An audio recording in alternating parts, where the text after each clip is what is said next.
The name Perkins carved in stone. Below a Gothic tower, a boy navigates with a cane. A title.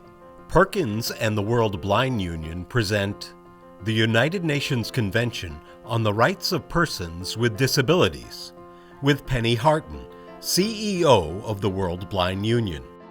The Convention on the Rights of Persons with Disabilities, that will shorten it to CRPD because it's easier, was a convention developed through the United Nations system to protect and enhance the rights of persons with disabilities worldwide. It has now been ratified by 130 countries, so over 2/3 of the countries that are members of the United Nations have now signed on and are committed to improving the situation for people who have disabilities around the world.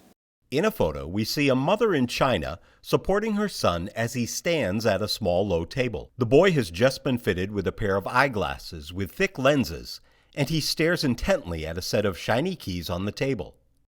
Next, we see a mother and her child in a classroom in India. The child, who is multiply disabled, sits supported in her mother's lap. The young girl, who wears glasses, laughs and smiles as her mother guides the child's hands and arms as they play with a pile of brightly colored plastic balls. I would say the impetus started, probably about 25 years ago, when there was a desire to have some type of international instrument to protect the rights of people who had disabilities. The United Nations developed what was called a UN plan of action to help promote the rights of persons with disabilities, and some progress was made. Then in the 1990s, they put in place what was called the Standard Rules for the Equalization of Opportunities for persons with disabilities, which is a huge long name, but it had very voluntary guidelines to improve the situation worldwide. But because they were voluntary, there wasn't the implementation didn't really happen, and there wasn't much progress made. So those who were involved in monitoring those standard rules got quite involved through the UN system to promote a convention on the rights of persons with disabilities, as there are conventions for other types of disabilities. So it was believed then that by still including the rights of persons with disabilities in all other UN conventions, because if a person is a disabled person, they're a person. That comes first, obviously. But by having a special attention paid to persons with disabilities, then it was felt that more progress could be made and more focus could be put to the unique needs of people who have disabilities. Fade to black. A graphic of the Perkins logo swoops across the screen, revealing a chapter heading: Hurdles in Implementation and Progressive Realization. Disability is both a cause and effect of poverty, unfortunately.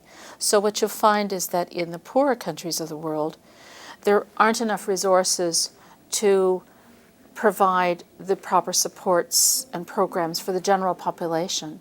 So then in that case, there simply aren't the resources to provide the extra assistance that's needed for people who have disabilities. In a photograph, we see two young boys who are blind sitting at a table in a classroom in Cuba. On the table are a few large Lego pieces that the boys can stack and play with. A good example would be the situation of education. Here in the United States, it would be expected that every child who has a disability, including those who are blind, will go to school, whether it's in the regular school system, whether it's in a specialized school program, such as here at Perkins School for the Blind. In many parts of the world, in developing countries, less than 10% of children who are blind would have the opportunity to go to school at all. And so if they come from a rural village, they're probably not going to get any opportunity to go to school to learn the literacy skills and so on. That's the situation for education. It would be similar for healthcare. It would be similar for access to rehabilitation, and also certainly for employment. In a photograph, we see a young Brazilian boy who is multiply disabled sitting supported in his wheelchair at a table while eating lunch with his schoolmates. We also see him with several classmates gathered around his wheelchair desktop as they worked together on an assignment. The boys' inclusion into the regular classroom was aided by teacher training provided by the government. This is the first convention passed by the United Nations that includes the concept of progressive realization. And what that means is that for certain elements of the convention, it's recognized that it's going to take longer for some countries to fully implement all the provisions that are included in the convention.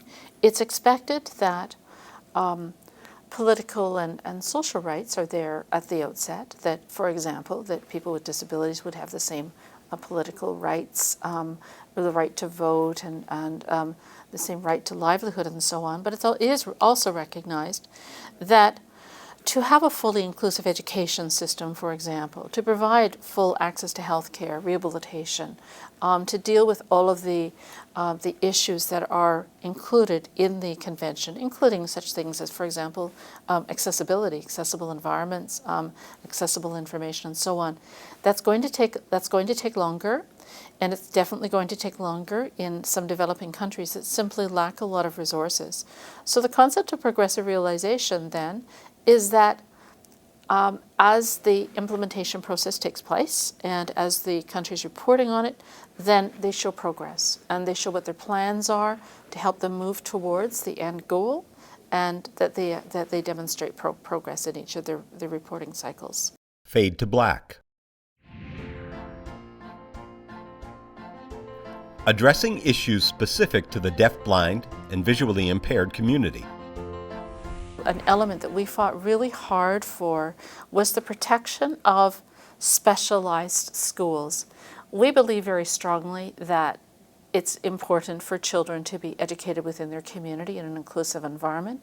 However, we also understand that it's very important for children to get the best possible education in the least restrictive environment.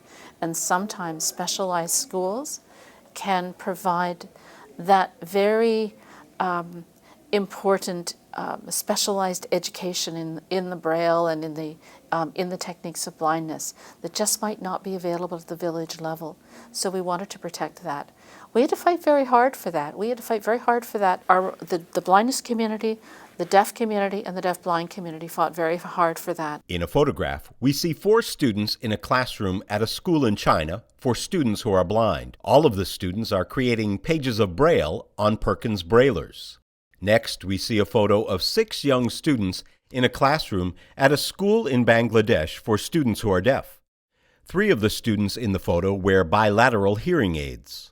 There were other disability groups that believe only in inclusive education in the classroom and not for specialized schools for a whole variety of reasons. But so we were very careful in crafting the articles for the convention and in crafting what the needs were to ensure that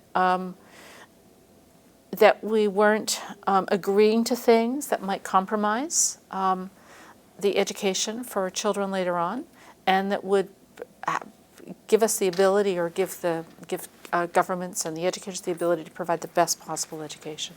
So the article tries to deal with those issues. It tries to deal with the importance of Braille and the specialized skills. It tries to deal with the shortage of qualified instructors and the importance of having qualified instruction and resources, learning materials that are going to be in accessible formats for what the child will need. For free education up to at least a certain age, up to at least the end of elementary school. I mean, it would be wonderful if there's free education throughout the age ranges, but we have to start somewhere. And that it be compulsory for children with disabilities as well. Fade to black. Recognizing the voice of the parent and their child. There is an article that deals with the rights of the child, and just to draw attention to the particular needs of children who have disabilities, but also to listen to the voices of children and listen to the voices of parents. And I think that parents play such a key role in the education of their children, in helping their children develop to their potential and understand what their abilities might be, that I think that for them to become familiar with what the UNCRPD has to offer them and the opportunities that are there, then I think that can be encouraging to families, and also to perhaps provide a bit of a roadmap for them in terms of what they can expect in the future for their children. In a classroom in Guatemala, we see a group of mothers sitting in chairs across from their children who are disabled. The mothers are holding musical instruments such as shakers and tambourines, and they are smiling as they watch their children's reaction. Now, in the UN system and in individual governmental systems, when they're looking at any policy direction and they're looking at the implementation of any of their other treaties, they're now always including what is the impact for persons with disabilities. So having a Convention on the Rights of Persons with Disabilities has heightened the awareness. It's raised the bar, if you will, for other programs and services at the international level that will then be carried forth to the regions and then at the country level and so on. So that's one thing which is important, I think. Another factor is that, yes, we do see progress in a number of countries. Many countries around the world do take the convention very, very seriously. They have put in place implementation committees that include persons with disabilities, that include disabled persons organizations, and looking at what their implementation plans can be. How do they start making progress? And that we are seeing people with disabilities who are being elected to senior positions within their governments. We know of many blind senators around the world, for example. And in Barbados, a young blind woman is the president of the Senate. In a photograph, we see the president of the Barbadian Senate, Carrie Ann Eiffel, hugging a young teenage girl at an awards ceremony.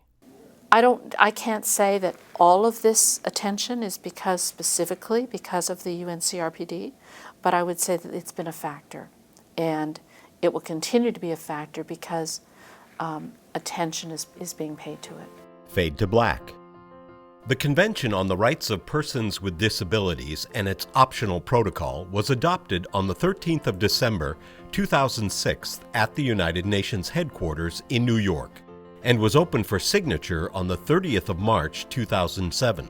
There are currently 158 signatories to the Convention, 139 ratifications of the Convention, 92 signatories to the optional protocol, and 79 ratifications of the optional protocol. It is the first comprehensive human rights treaty of the 21st century, and it is the first human rights convention to be open for signature by the regional integration organizations.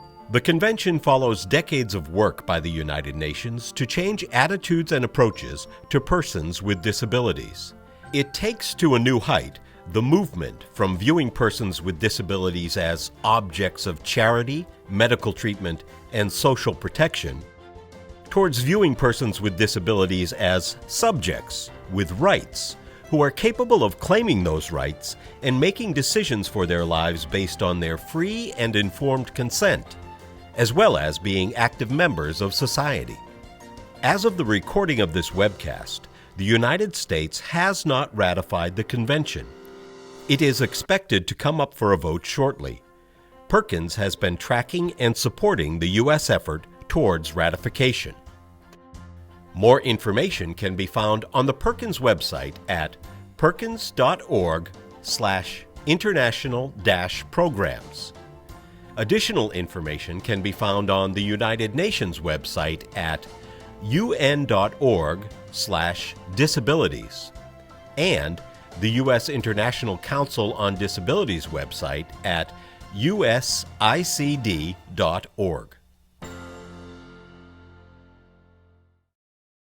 Fade to black.